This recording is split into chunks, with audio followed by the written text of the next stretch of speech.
दोनों मजबूत गठबंधनों में इस समय दरार आ चुकी है। महायुति में भाजपा और शिंदे सेना पक्ष प्रवेश को लेकर आमने सामने है, तो वहीं दूसरी ओर कांग्रेस ने भी उद्धव गुट का साथ छोड़ दिया है।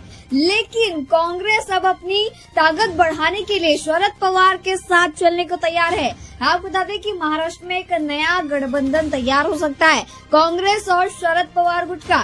दरअसल आज ही बीएमसी चुनाव से पहले कांग्रेस सांसद वर्षा गायकवाड़ ने शरद पवार से मुलाकात की है और इस बात की भी पुष्टि की है कि वे शरद पवार की पार्टी को साथ लेकर आगामी बीएमसी चुनाव में उतर सकते हैं। आपको बता दें कि इस समय कांग्रेस बिल्कुल अलग थलग पड़ चुकी है, अलग हो चुकी है और इसमें उद्धव गुट को सबसे बड़ा नुकसान हो रहा है। उद्धव गुट और राज ठाकरे जब से साथ आने लगे हैं तब से कांग्रेस ने उनका साथ छोड़ दिया है और अब कांग्रेस ने शरद पवार का साथ पकड़ लिया है। क्या कुछ वर्षा गायकवाड़ ने इस पूरे गठबंधन को लेकर बयान दिया है।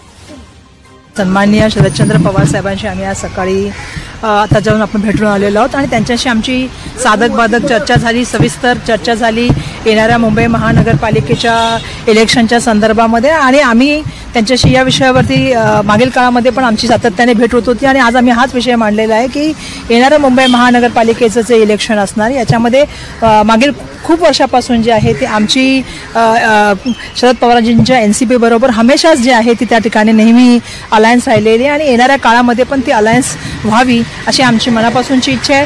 त्यांच्या मुंबईच्या अध्यक्षा राखी जाधव यांच्याशी सुद्धा आमची या संदर्भामध्ये बोलणं झाले, तशी त्यांना आम्ही माहिती कळवली आणि त्यांनी आम्हाला सांगितलं की पुढच्या हप्त्यामध्ये तुमच्या काही नेत्यांबरोबर आणि त्यांच्या पक्षाच्या काही नेत्यांबरोबर आपण या ठिकाणी बैठक आयोजित करू आणि पुढच्या हप्त्यामध्ये या संदर्भामधला जोही काय निर्णय असेल तो आपण एकत्रपणे घेऊ। त्यामुळे आज आमची खूप चांगली चर्चा झालेली आणि आमची नैसर्गिक सातत्याने असलेली आमची अलायन्स आहे।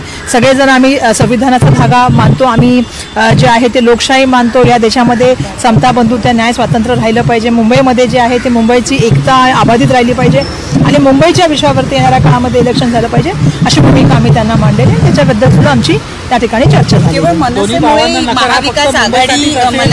असं आहे की मागील काळामध्ये 2 महिन्यापूर्वी संजय राऊत साहेबांनी सांगितलं होतं की बाबा आम्ही महाविकास आघाडी नाही झालं तरी आम्ही जे आहे ते एकटे इलेक्शनमध्ये जाऊ, आम्ही स्वतःच्या जे आहे त्या याच्यामध्ये जाऊ, कारण स्थानिक स्वराज्य पातळीचं इलेक्शन आहे आणि याच्यामध्ये आम्ही एकटे जाऊ शकतो ही भूमिका त्यांनी मांडली होती। आणि सातत्याने 2 महिन्यापासून मी जसं कालपण सांगितलं की दोन्ही भावांनी एकत्र आले त्यामुळे त्यांना शुभेच्छा देतो।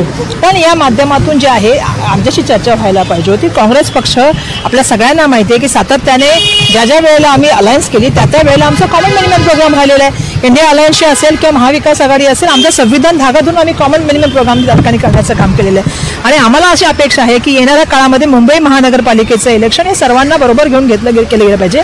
कारण मुंबई ही असं शहर आहे की ज्याच्यामध्ये देशामधले सगळ्या राज्यामधली लोक या ठिकाणी असतात आणि मुंबईच्या विकासामध्ये प्रत्येकाचा हातभार आहे। त्यामुळे दडपशाही करणारं किंवा कायदा हाती घेणाऱ्या लोकांबरोबर आम्ही जाऊ शकत नाही, जी आमची भूमिका आहे। आमचे नेते जननायक आदरणीय राहुल गांधीजींनी भारत जोडो यात्रेच्या माध्यमातून लोकांना जोडण्याचं काम केलं, प्रेम देण्याचं काम केलं। आमची अपेक्षा तीच आहे की मुंबईच्या प्रश्नावरती यावेळी इलेक्शन व्हायला पाहिजे।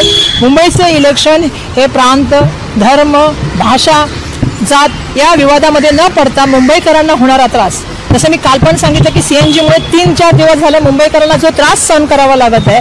आज मुंबईमध्ये आपण बघतो घनकचरा व्यवस्थापनाचं त्या ठिकाणी बरोबर नाहीये, लोकांना वेळेवर त्या ठिकाणी बघितलं तुम्ही जर बघाल तर ट्रॅफिकमुळे लोकांना वेळेवर पोहोचता येत नाहीये, ही खूप मोठ्या समस्या आहेत। प्रदूषणामध्ये मुंबईचा नंबर आज जगामध्ये 2-3 नंबरला गेलेला आहे आणि हे आपल्या सगळ्यांसाठी मोठ्या चिंताजनक गोष्टी आहेत आणि त्यामुळे मुंबईच्या प्रश्न जे मूलभूत प्रश्न आहे, जी शाळा आहे, शिक्षण आहे किंवा आरोग्य आहे किंवा स्वच्छता आहे, पाणी आहे, या विषयावरती येणाऱ्या काळामध्ये बोलले गेले पाहिजे। मुंबई महानगरपालिकेमधल्या असलेल्या भ्रष्टाचाराबद्दल येणाऱ्या काळामध्ये आम्ही सातत्याने बोलण्याचं काम करत आहोत आणि मागील काळामधल्या संदर्भामध्ये सांगण्याचं आम्ही सातत्याने काम करत आहोत। त्यामुळे आम्ही हे इलेक्शन मुंबईकरांचा आवाज म्हणून लढणार आहोत।